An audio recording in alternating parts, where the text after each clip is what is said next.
அச்சமில்லை அச்சமில்லை அந்த கன் வச்சு பண்ணிட்டு வராங்கல்ல, அது வந்து ஃபர்ஸ்ட் வந்து ஸ்டேஷன்டா கீழே நின்று பண்ற சீன் அது. அது ஏதோ எனக்கு ஒட்டவே இல்லை. ஸோ அதுக்கப்புறம் I change it to a moving vehicle. ஒரு மூவ் பண்ணிட்டு இருக்கிற ஒரு வெஹிக்கிள்குள்ள இது பண்ணணும் அப்படின்னு சொல்லி. ஸோ அது வந்து பேஸ். ஸோ அதுக்காக அதை அப்படி மாத்தினது. அந்த மாதிரி அன்னைக்கு காலையில ஒரு இம்ப்ரோவைசேஷன் வரும். அது எவென்ச்சுவலி நடக்கும். டயலாக்ஸ்ல நிறைய வாட்டி நடக்கும். அதுல சிவகார்த்திகேயன் பொறுத்த வரைக்கும் டயலாக் எது லாஸ்ட் மினிட் போய் சொன்னாலும், ஹிந்தியா இருந்தாலும் சரி, தமிழா இருந்தாலும் சரி, அவர் வந்து அதை வந்து உடனே பிடிச்சி பண்ணிடுவார். அவர்கிட்ட அந்த பிரச்சனை இருக்கவே இருக்காது.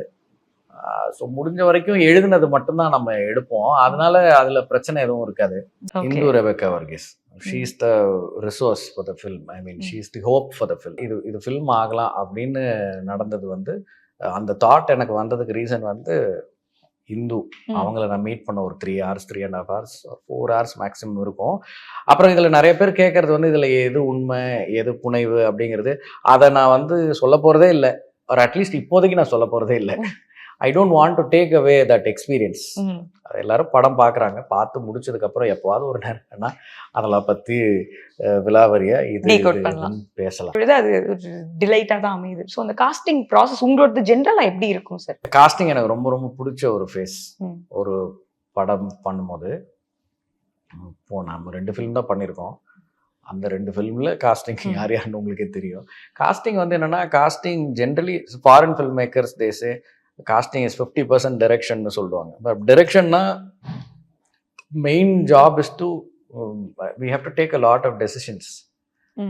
ஒரு ஸ்டேஜ்லயும் டெசிஷன்ஸ் எடுக்கிறது தான் அதோட வேலையை. ஒரு டேக்கை ஓகே பண்ணுறது, ஒரு லொக்கேஷனை பார்க்கறது, ஓகே பண்ணுறது, சூஸ் பண்ணுறது. ஸோ ஃபைனல் டெசிஷன் சம்டைம்ஸ் 2 இருக்கும். 2மே நல்லா இருக்கும். 2ல் எதை சூஸ் பண்ண போகிறோங்கிறது ஸ்லைட் டிஃப்ரென்ஸ் தான் இருக்கும். ஆனால் அதில் நம்ம என்ன சாய்ஸ் எடுக்கிறோங்கிறது தான் will decide a lot of things.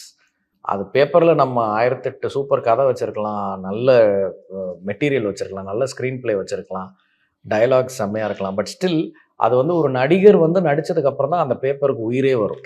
இல்லைன்னா அது வந்து ஷெல்ஃபில் இருக்கிற ஒரு விஷயம்தான் அது. நீங்கள் எழுதின டயலாகே வந்து எப்படி போய் சேரப்போகுது அப்படிங்கிறது அந்த நடிகர் சொல்கிற விதத்தில் தானே இருக்குது. யா, எவ்ரிதிங். ஐ திங்க் அந்த கேரக்டருக்கு உருவமே ஒரு நடிகர் வந்துட்டு அப்புறம் தான் வரும். ஸோ அதனால் அந்த காஸ்டிங் வந்து ரொம்ப முக்கியம். அண்ட் இந்த படத்தில் வந்து சிவகார்த்திகேயன் லீட் காஸ்டா உள்ள வந்தது வந்து ஒரு பெரிய ஒரு முக்கியமான ஒரு நிகழ்வு இந்த படத்துக்கு. ஏன் அப்படின்னா, ஸோ அதுக்கப்புறம் வந்து ஹோப் வருது ப்ராஜெக்டில். எல்லாருக்குமே வந்து ஒரு ஹோப்புன்றதோட ஒரு எனர்ஜி வருது. அதுக்கு முன்னாடி ஹோப் இருக்கு, பட் ஸ்டில் ஒரு எனர்ஜி வரும். நீங்க மனசுல நினைச்சிருந்தது சிவானா தானா? இல்ல, நான் போன படத்துக்கும் சரி இந்த படத்துக்கும் சரி இவங்க தான் நடிக்கணும்னு நினைச்ச கதை எப்பவுமே எழுதல. ஹி வாஸ் ஆல்சோ ஒரு ஸ்ட்ராங் ஆப்ஷன் எனக்கு மைண்ட்ல, சிவா. ஏன்னா கண்டிப்பா அவருக்கு வந்து இது சூட் ஆகும். ஆனா அவர் அதை ஒத்துக்கிட்டு நடிப்பாரான்ற சந்தேகம் எனக்கு இருந்தது. But the time I went he said okay. அவர் வந்து ஒரு நாள் டைம் எடுத்துட்டு எனக்கு ஓகேன்னு சொல்லிட்டாரு. அது வந்து அவரோட ஒரு பெரிய டெசிஷனா நான் பார்த்தேன்.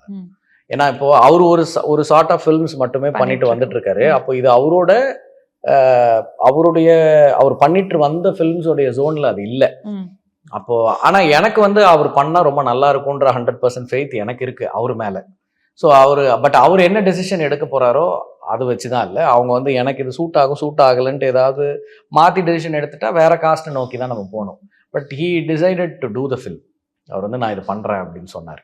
ஃபர்ஸ்ட் ஹாஃப் முடிக்கும் போதே சொன்னார். திருப்பி செகண்ட் ஹாஃப் முடிக்கும்போது இன்னும் ரொம்ப ஸ்ட்ராங்காக சொன்னார். அடுத்த நாள் காலையில் தான் சொன்னார். But he was almost convinced. So next day morning எனக்கு ஃபோன் பண்ணி நான் பண்ணுறேன்னு சொல்லிட்டேன். ஸோ அப்போவே வந்து அதுக்கப்புறம் ப்ராஜெக்டோட சைஸ் வந்து கொஞ்சம் நல்ல நமக்கு எந்தவித லிமிட்டேஷன்ஸும் இல்லாமல் இருந்தது. And there is when Kamal sir's அவரோட ஒரு பெரிய ஒரு சப்போர்ட் வந்து எனக்கு அங்கே தான் இருந்தது. அதுலேருந்து அந்த ப்ராஜெக்டுடைய சைஸ் அண்ட் ஸ்கேலை வந்து Kamal sir still believed in the content. And அதுக்கப்புறம் he was able to